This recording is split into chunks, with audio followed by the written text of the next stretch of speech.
10th year anniversary conference for Housing First. We've got some fantastic people with us who are going to be asked questions by myself, Patrick, Director of Operations for Turning Point Scotland. But as well as that, here is your opportunity to also ask them questions. So just put your questions in the chat bar and somehow, like with magic, they will get me.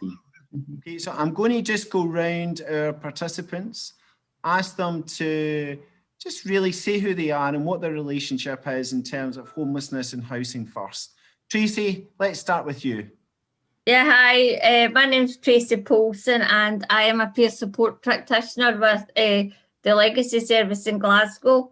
I have years of lived experience, been homeless, in addiction, in and out of jail, lost my family, and I also was a service user with Turning Point Scotland in the Renfrewshire service, which I think I was one of the first service users there.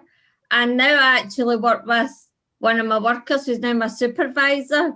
So, and I've been working with the Legacy Service for over a year now and thoroughly enjoying it. Fantastic. Thanks, Tracy.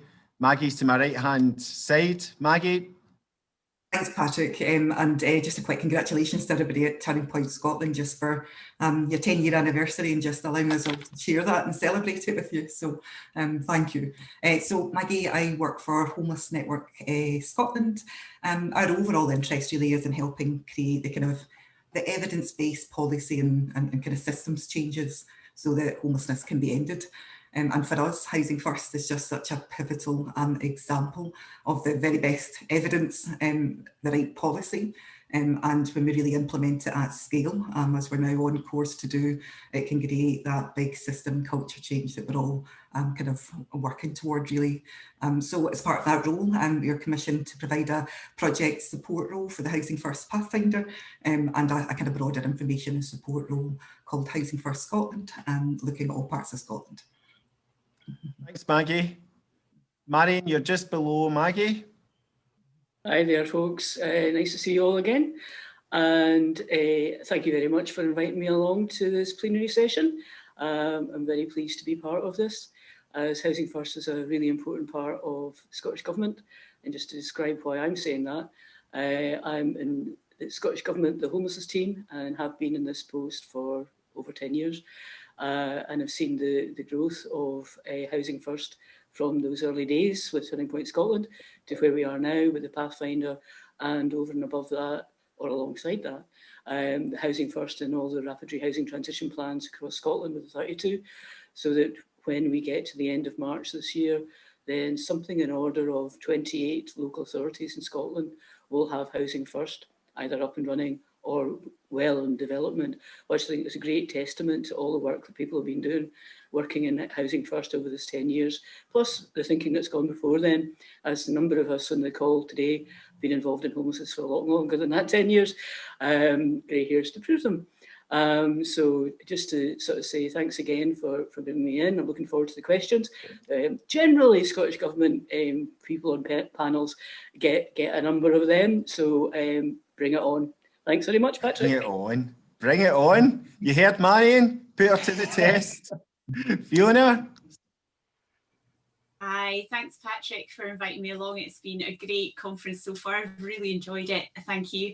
My name is Fiona Cuttle. I'm a senior lecturer in nursing studies at Edinburgh University.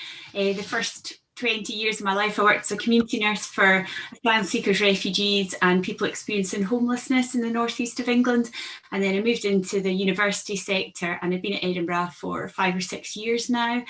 So I research around issues of homelessness and health, and also teach various, mainly health professionals, but various other people as well around homelessness and health. So I guess my interest in Housing First is how really that connection between housing as a health issue and how that works together. Thanks, Fiona. Nice cushion. Same cushions as me. It's good. Actually, it's great because you get to see people's houses, which is kind of fascinating.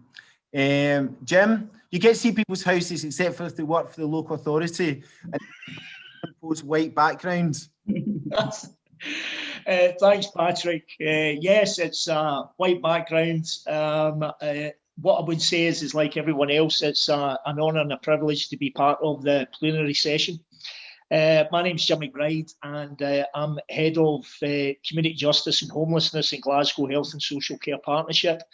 Like others, been involved for over 35 years now in local government, particularly in addictions justice, and latterly in the last number of years in homelessness. And like everybody, part of the Pathfinder, absolutely see Housing First as an absolute necessity in terms of positive destinations for people. And I'm looking forward to the questions as well. So thank you, Patrick, for inviting me. Thanks, Jim. Nikki? Hi everyone, I think everybody's met me earlier. So Nikki Miller and I work for Turning Point Scotland as well. I probably, just thinking about it there, I've probably only in homelessness about 7 or 8 years. You know, it's now overtaking what I always seen as my startup, which was youth worker. I never seen myself as a social worker, and it's just interesting now that we're starting to talk more about that systems change within homelessness and Housing First being that springboard for it. Because working in community development, we always felt that it wasn't about things that we're talking about now. We never even talked about them because that's what we did every day.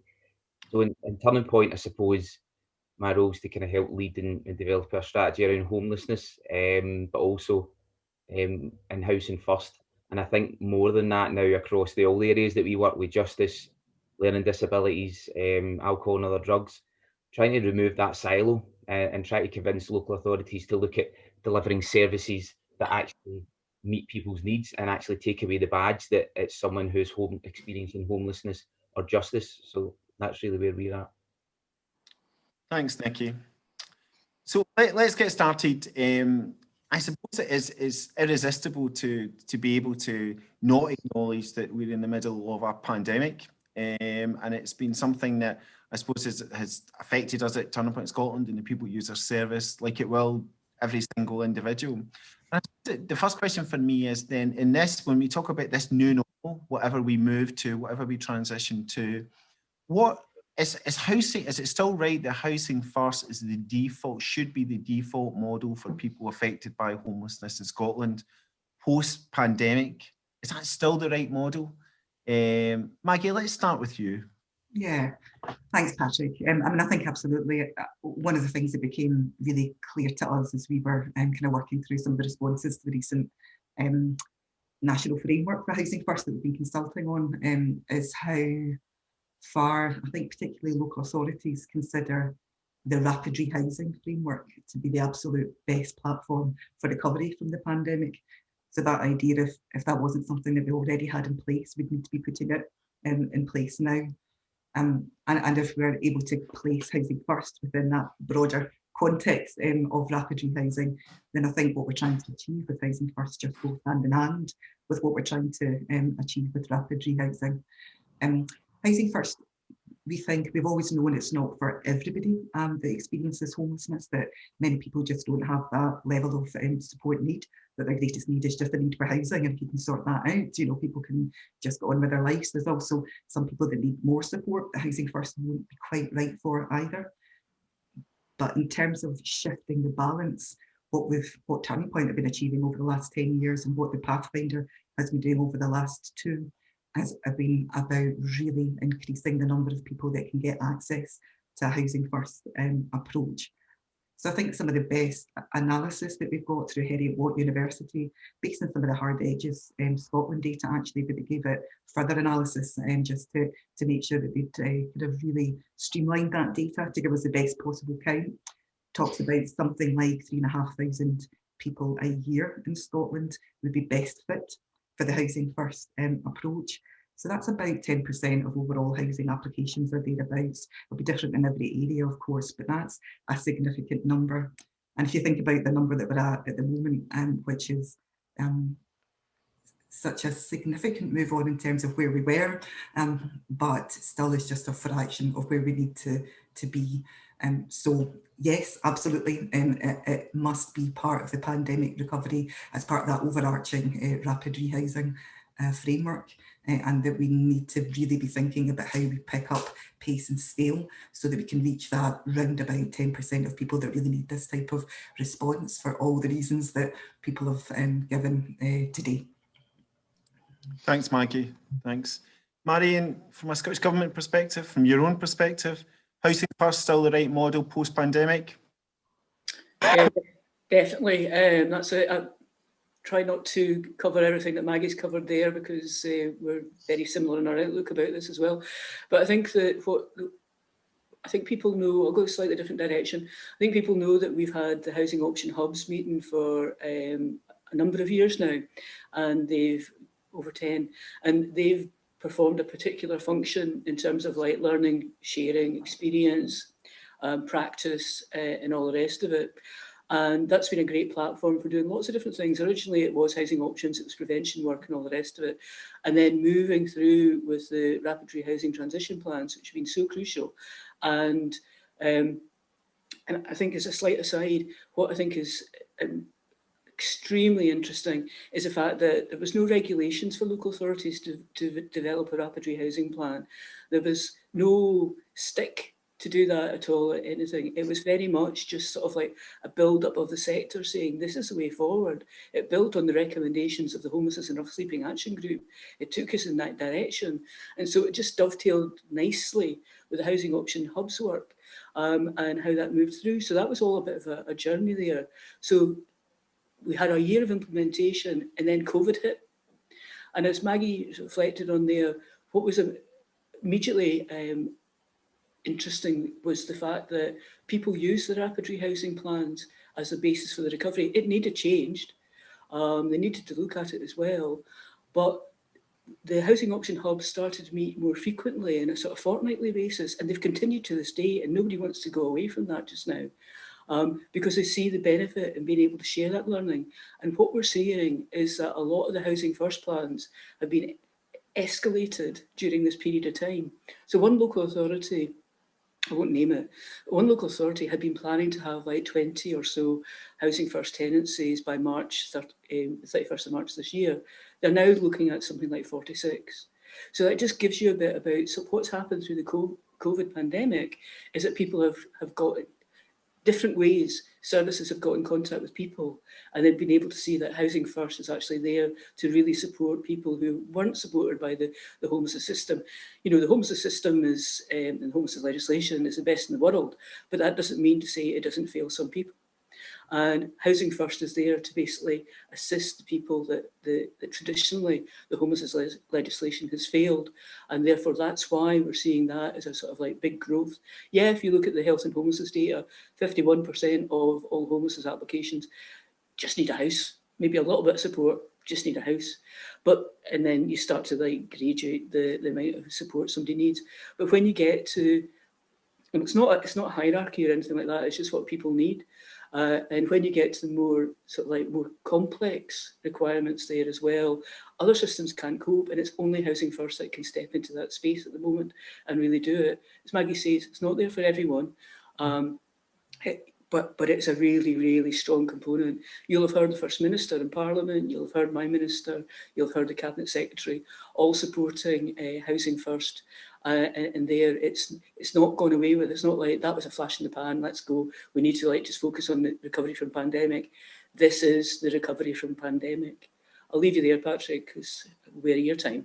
It's a great place to leave me, and for Jim to pick up. Maybe Jim, do you recognise what Marion's saying in terms of Housing First still being that kind of key response to people affected by homelessness, if not even more heightened in terms of the pandemic? Absolutely recognise it, Patrick, both in terms of from Maggie and from Marion. Ironically, when you look at the challenge the last 10 to 12 months has given us, in actual fact, has given us some real opportunities. And I don't think that those opportunities are unique to Glasgow. We have delivered on a rapid access approach in terms of ensuring people have been supported during the pandemic. But it's then also meant that we've changed the way we've delivered services. And more importantly, we've also changed the way that we develop pathways out of this, both in terms of COVID, but also out of homelessness as well. So I absolutely, it chimes with me. I think that we have a policy framework at a national level and at a city level that absolutely embeds housing first as a key driver to delivering real positive outcomes for people. So it absolutely makes sense to me. And I think the evidence base and the learning, and I think the Pathfinder, never mind, we've had the opportunity for Turning Point having 10 years experience in this city. Absolutely, I fully recognise the importance that this plays. But the caveat to that is that obviously it's not necessarily a destination for all, either at the point of initial assessment or possibly forever. But I think the main thing is it's very much a default position that we start from in terms of what's the best way forward in terms of supporting somebody, both in terms of a roof over their head, but also in terms of support that needs to be wrapped around them. Thanks, Jim. That's really helpful. I'm going to shift it a wee bit. So, Fiona, for yourself, one of the things that very often that frontline workers will talk about is that if there is a part of the system that they still feel as though in a housing first context that they need to fix, it's very much about the mental health side of things. You know, and Maggie mentioned hard edges, and again, a big emphasis on hard edges is, you know, that maybe the part that we still need to work best on, you know, is some of that mental health assertiveness. What's your view of that in terms of, you know, putting mental health into that approach for housing first? You know, is there any research that you're aware of that tells us a bit more about that in a housing first context or homelessness context? So I think there's a lot of research around the importance of mental health support and the importance of housing first and how they can work together. The difficulty, of course, is these systems working together, and homelessness is just that sort of extreme end of socioeconomic deprivation, and so it's working within a system, and within the wider system we know there aren't enough mental health support services, and particularly for young people, and there's a massive strain on those services. So it's getting those services into homelessness services is really challenging. And I think one of the things that COVID has really shown us is that, you know, the third sector and housing first has really been fleet of foot, has stood strong, has really adapted and coped brilliantly well to the challenges of COVID-19. But the health service, and that includes mental health services, is a bureaucratic, it really struggles with flexibility. And so while there's been individual champions who've been very flexible, but actually the systems have been quite inflexible, and that's really shown up these gaps in services. So I think there's a lot, you know, that we can learn post-COVID about flexibility of health services and those outreach services going, you know, into housing first, going into other centres as well, not just housing first facilities, and really, you know, health services going out to engage with people rather than expecting them to come into health services. It's the active part, isn't it, Fiona? And it's about that reaching out part. Tracy, with yourself, when you hear some of that, so now you've made this incredible transition from somebody using a service right to now being somebody who's supporting people within services. What's your experience of, I don't know, that Friday at 5 o'clock when, you know, it's always Friday at 5 o'clock, isn't it? Let's face it, anybody that's ever did frontline work. It's when you're dealing with that complex situation. What's the part of the provision for you that seems to be missing? Well, I just feel that housing first. I feel housing first. The through my own experience, try and cater above and beyond for our service users, and I just you know, it's that person-centred approach, and always recognising that their mental health situation as well. I think it's just a case of staying focused on the individual and the communication, keeping up communication and listening to exactly what they're saying. You know, really listening, not to what they're saying, but in depth to what they're saying, you know, a wee bit out on the box, or recognising what would work for them. And again, I think it's about talking in a language that they understand, which I think that also comes down to the person-centred approach, because what I found really with a few of my service users through this pandemic, they actually were all right in it, because they were in the same, everyone was in the same boat, and they weren't actually stigmatized, or so their whole life was the same as everyone else. They were in a pandemic, and it was COVID-19, and the rules applied to them as much as everyone else. And but I just feel what I think is just to really keep listening and keep focused on the individual, because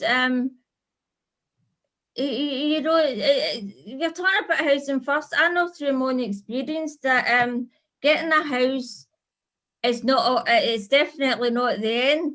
For me, it was really, I needed more support, or different support, when I got that house, because it was terrifying for me actually getting a mon tenancy. I didn't know how to. I had 17 years of homelessness, and it's just about, and I think Housing First get it spot on about recognising individuals' needs where they're at, and doing their utmost, going above and beyond, going that extra mile to support them in whichever way helps them to grow, get their self-worth, get their confidence up, and help them to get into a better, get into life, basically, to live. Thanks, Tracy.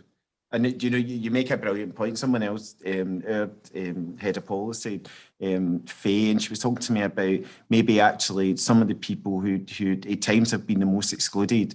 There's often something as well about that resilience that really showed through, you know, the pandemic, about how many people, you know, who really, you know, did, facing enormously adverse, you know, circumstances, managed to sustain tenancies and keep going. Mm-hmm. One of the sessions today, which was about the non-negotiables, you know, that not all principles of Housing First are equal. What's a non-negotiable for you? For me? No, for Nikki. Sorry, Tracy. Oh, sorry. Yeah, I think we've had a few discussions, and although we've had that discussion that they're not weighted, I don't think one principle can be weighted over another one. But I think one of the things for me is that secure tenancy, or that assured tenancy. I think someone being able to build the bedrock of their kind of life on something that the best place for someone to deal with their issues that they're experiencing is in a place that they can call home. You know, we talk a little bit about building communities, and I think we need to think about building communities, not just communities as a place, but communities where you spend your time. And I think that home is just that non-negotiable. And I think if we start to let that slip in anywhere, I know in different places I've been given the arguments in some local authorities why they're using triple STs and different things, where they're able to say, well, we can flip it later on, or and I think there is examples of during the pandemic where someone has moved to a TFF, which I think actually I got my head around, because what we've seen now is a harm reduction response. So it was about me trying to get my head around that. That wasn't about creating that staircase model. And I think that was something that happened in Glasgow that I think was positive. It was a real, people are in a crisis situation. Actually, what they needed that second was, the crisis was accommodation. So I think that was something in my head that I had to get round. But when you see that as a harm reduction and just making sure that these things don't slip into a staircase model, and where that was working in Glasgow, and there were some real great examples of, well, this is working, this is going great, as best we can just now in this pandemic, and they flipped that tenancy to a permanent tenancy. So yeah, I wouldn't weight anything more than another, but really that secure tenancy for me is one of the non-negotiables that for us is turning point in Housing First that we would really kind of look for. Thanks, Nikki. And Maggie, in terms of, you know, for Homeless Network Scotland really being at the centre of things in terms of all the information that's coming through from the different Pathfinder cities, what has been some of the key learning, just stuff that maybe even you didn't even expect to see and you thought, oh.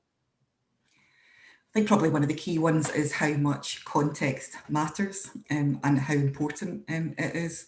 And I think particularly when we're operating, as we all are, in a kind of challenging environment, and when we're reaching for services that sometimes just aren't there, like Fiona described, or sometimes just the route to those services is incredibly difficult to navigate because of those silos that Nikki described, and that every local area has a different context.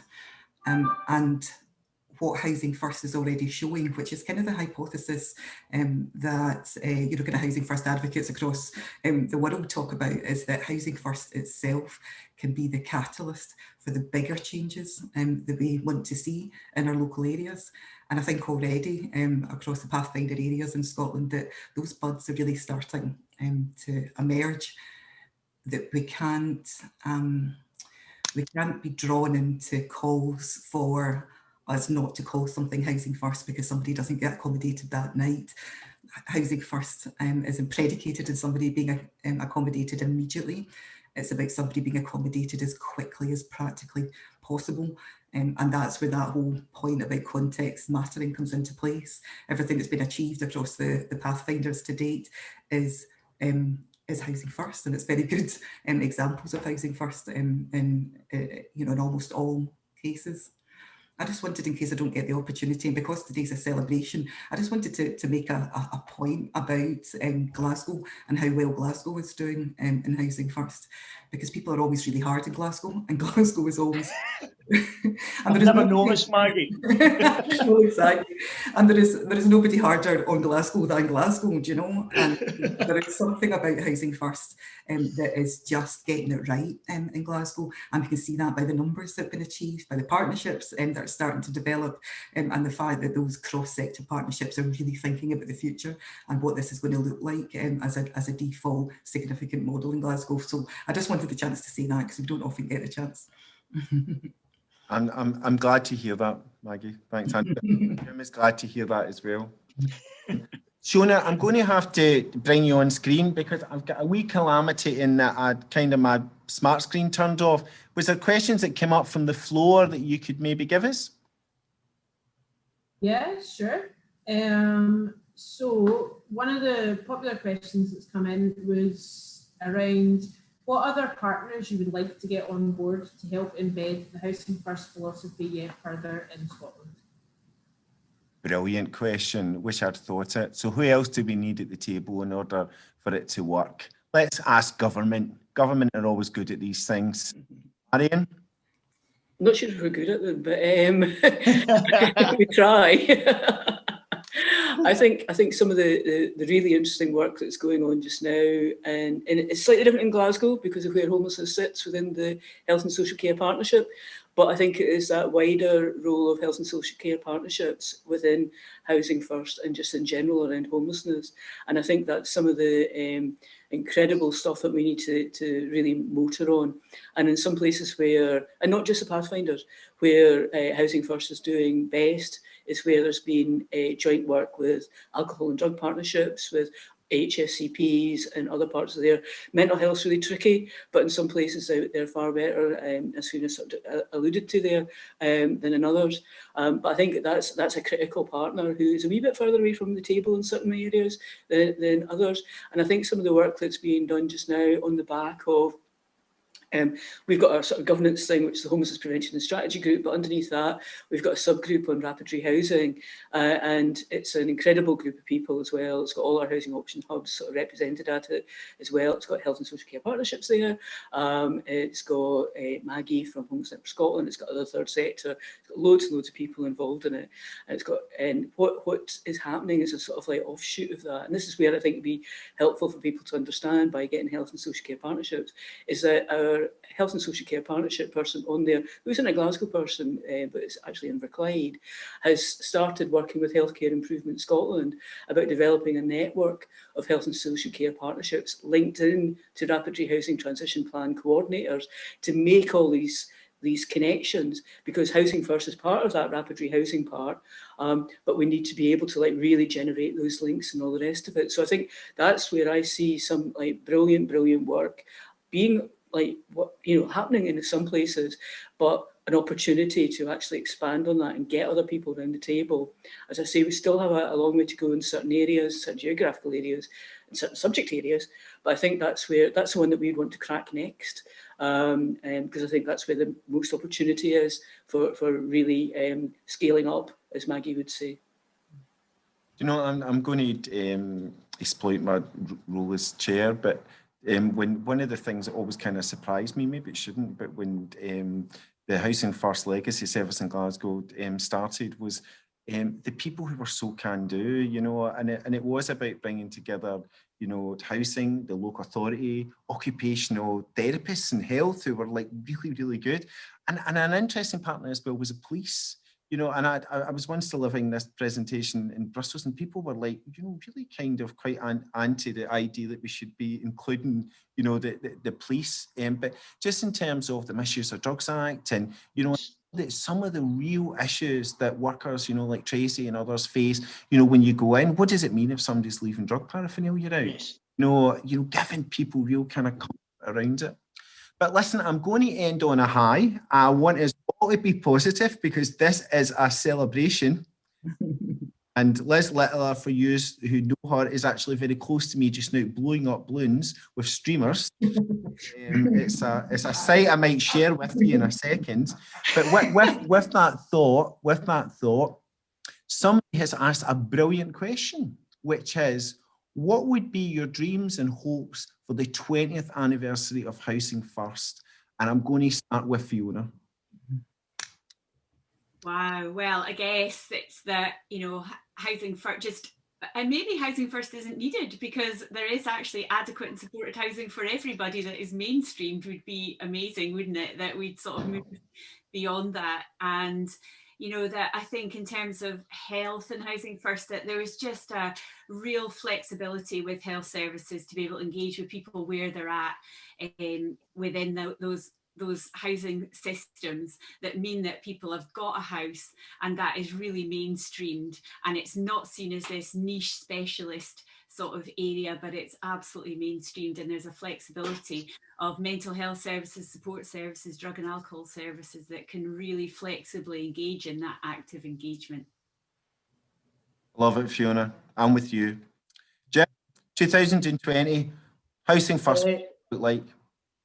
Fiona touched on it, mainstream. It's Housing First becomes an area that, and funny, when you touched on the police there, that's been the biggest learning curve for me in terms of the win for me.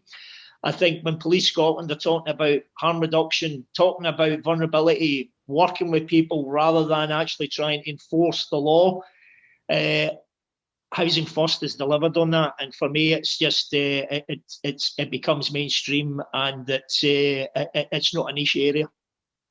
And the principles, irrespective of how much support you need, are exactly the same for everyone. Thanks, Jim. Nikki? Probably 4 quick things, all interlinked. So really the Housing First is part of a menu of options for people experiencing challenges in their life, and whether that's about that no wrong door approach, and not just kind of developing services just for people who are homeless, who are experiencing alcohol and drugs. Really looking at what Glasgow do in terms of Jim's head's going to get too big soon, so we better turn him off. I'm giving another compliment here. So I suppose it's about embedding that within the centre of a health and social care partnership and seeing Housing First as a health and social care response. Taking that and working with partners through kind of multidisciplinary groups leading Housing First, and services going to people. So no longer do we people that we've been consistently traumatised by services, we consistently ask them to conform to our ways of keeping appointments and doing certain things. And probably finally, just in the point that it's a piece of research that the Homeless Network Scotland are commissioning just now about the future of supported and shared accommodation in Scotland. It's about looking at all the menu of options that we've got. And I think there's a good bit of research in London which talks about wrapping up supported accommodations. And I'm saying, why not Housing First as part of that?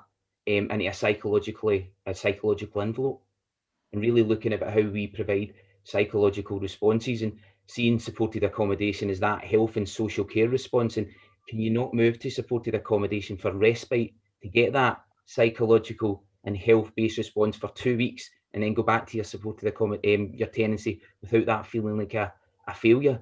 So it's really about, as we start to develop other parts of the system, really just making sure how we really get to the bottom of what does person-centred really mean and what does providing a psychologically informed response mean.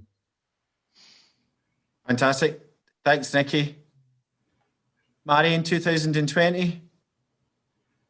I don't want to repeat what other folk have said. It's been great stuff so far. So I'll just take a slightly different angle on it. And Jim, you were at the meeting with the Minister this morning. Yes. And one of the things, I'm not sure if he'll still be the Minister in another 10 years' time, but just to sort of like reflect on what he said. And it's basically about being able to flex budgets.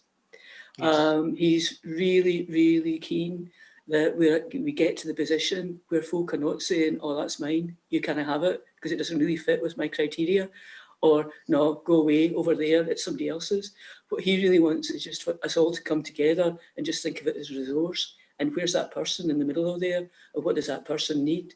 And I think that's one thing that we'd want to have. And that picks up all of the points we made earlier on about having a whole range of different types of provision available and support available and all the rest of it. And it's just that ability to flex, permeate budgets, do whatever you want, but really focus on what the individual needs and make sure the resources get wrapped around that person. There you go, Patrick. Thanks, Marion. And of course, it's what Campbell Christie was saying, how many years ago now? It's so Maggie, for yourself, 2020? Yeah, I mean, just joining the mood, and it's already been said, but just very much that, well, I mean, that growing consensus, and that just it continues over the next 10 years, that most of us with the right support can manage our own home as part of a community. And that's different than what we believed 10 years ago. So it really is just about how quickly we can get towards that.